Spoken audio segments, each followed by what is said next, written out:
Hi, everybody. Welcome to another episode of the No Matter What Club. Hi, everybody. My name is Sarah, Pearls of Wisdom and Food. And I don't know how much wisdom I have, but I always have food, right? So there's this saying, and I was thinking about this yesterday as I was watching lots and lots of different YouTube entries into the no longer vegan, now a carnivore. There's no stopping at keto. They just go whoosh, throw out those grains, and then back again. And then some other keto people and all the new people that are out there, with January being the ground zero day of when I'm going to pull it all together. Although spring has quite a rush too, and so you just never know who you're going to meet on the YouTube channel that does something. It's been quite interesting to say the least. So I used to say this saying, and I believed it 100% inside and out, and now I want to adjust it a bit. And that saying is, there's that here. That saying is, when you know better, you do better. And that ain't necessarily so. When you know better, you should do better. But I don't believe that we should all over ourselves, because I feel that any movement you make in your N equals 1, which is your own personal journey about what works for you, is N equals 1. You might hear other people say it, and it's like, what the heck does that mean? Well, it means it's like what you do for you, that you figure out for you, and you keep doing it for you.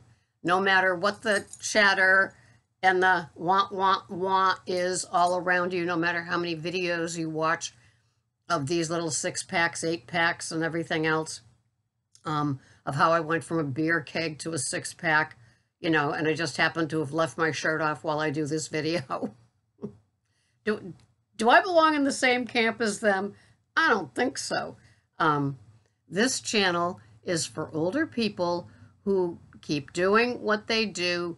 They add things in, they eliminate things, they make it work for them. It's for younger people too, but most of us are tried and true, dyed-in-the-wool, professional dieters, and we know our standard American diet pratfalls inside and out, don't we?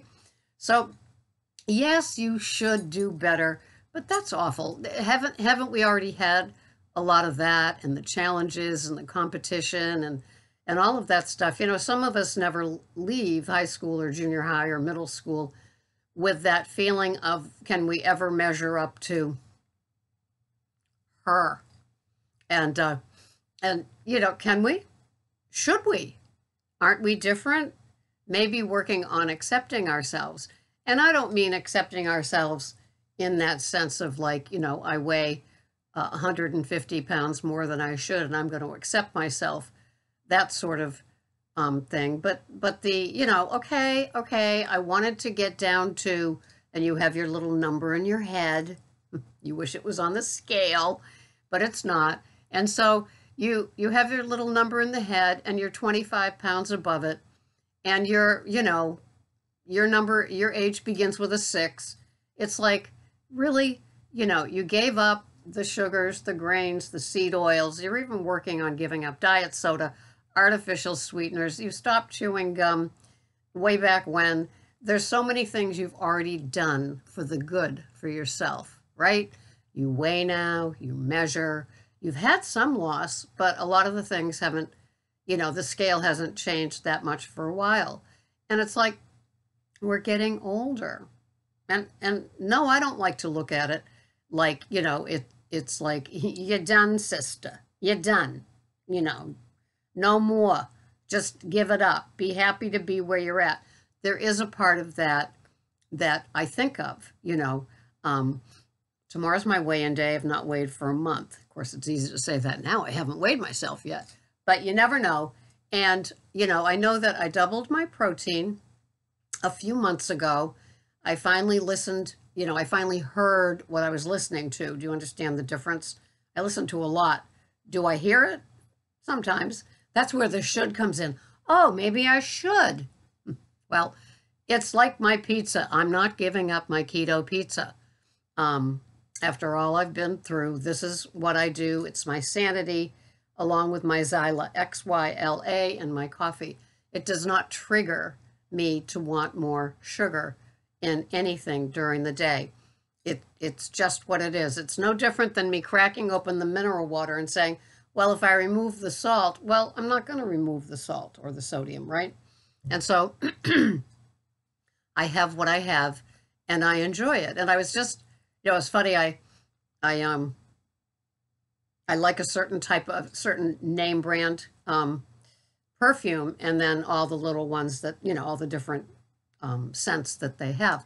And I like it. It fits on my body. It doesn't cause any asthmatic reaction like some can do, and all that kind of stuff. And I was thinking, how, is this you? Do you save your perfume for a special occasion? Do you save your pearls for a special occasion? Or do you say, today's a special occasion. I'm upright and I've got my food planned and I've got a day off and the house is relatively clean and so am I. So why not celebrate and wear pearls and my favorite perfume, right? Sometimes it's just funny how we get into that. And we do that with the deprivation with our foods. I always did it. No matter where I was in my, this time it'll work, this time it'll be different. Don't know if you've ever said those things.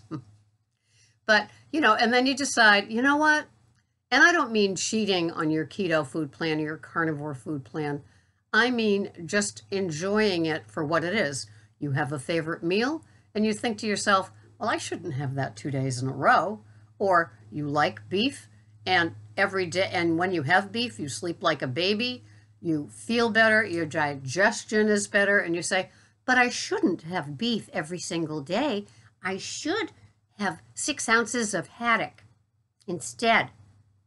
Well, but what if you don't like haddock? What if you finish the haddock and you go, where's my meal? That's me with haddock. I mean, it's lovely and it's delightful, but I don't need to add 2 tablespoons of butter to my haddock to have it have the same calories as my beef. When I enjoy my beef, I sleep well, I digest it just fine, thank you very much, and it just makes me feel better. To me, beef is the bang for my buck. But that's just me, N equals 1. So when you listen to somebody and they're half your age and they've lost, whatever they've lost, and they're touting it that you should do this, you don't have to do it. They don't have the wisdom that you have as an older person with your own body. You've had your own body all the time. So you know what works for you.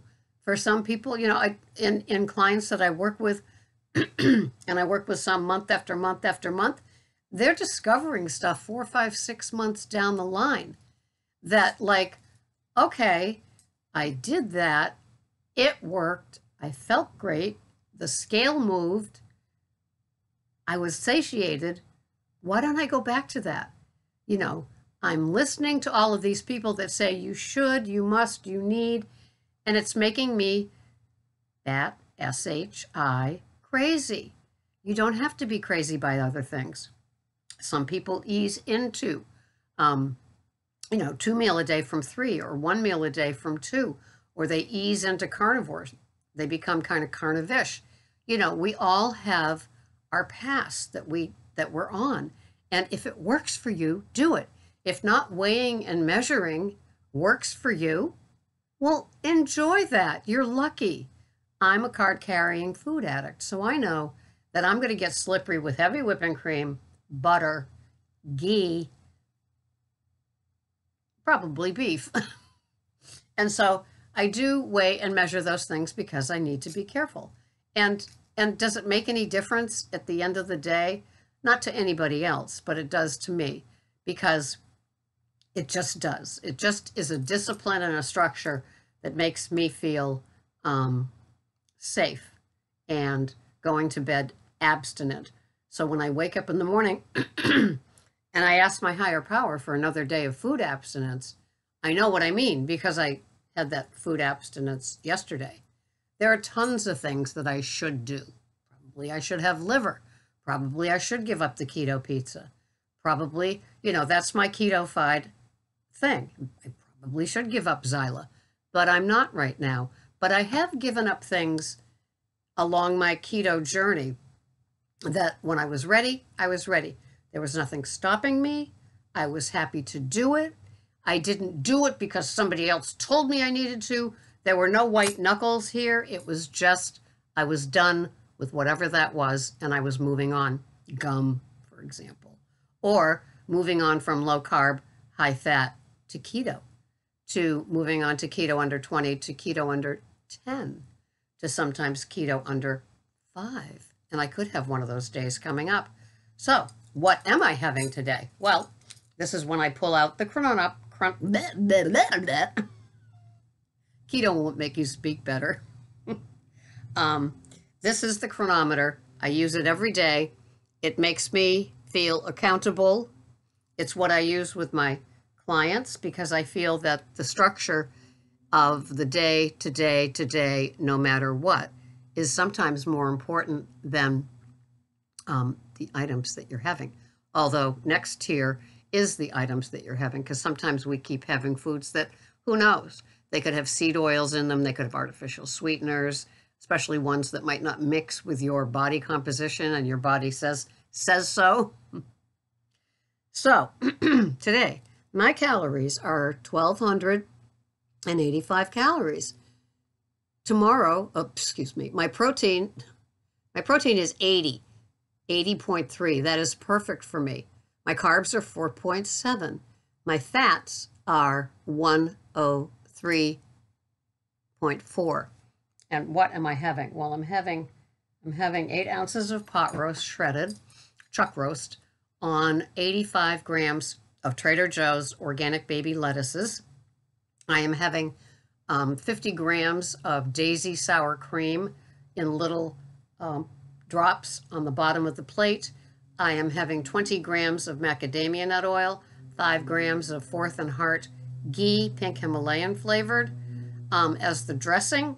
And I am having 2 softly fried eggs on the side of that OMAD. And you will see a picture of it. You will see a picture of it as I get ready to tuck into it on today. But this is airing a little after that. But that's how we're doing it here. And those macros work for me. I find that 80 fat, 80 protein, and like today, a nice, pretty big salad, but the carbs are only 4.7 underneath it, or even less because the sour cream has a carb or 2 in it. So that's how I'm having it today. It works for me. I tell you what I eat. I show you what I eat as examples of how you can still have a hearty meal. I have 1 meal a day. I weigh once a month, and tomorrow's the big day. Ooh, ooh, ooh. So we will be splaining that, because I might have some splaining to do.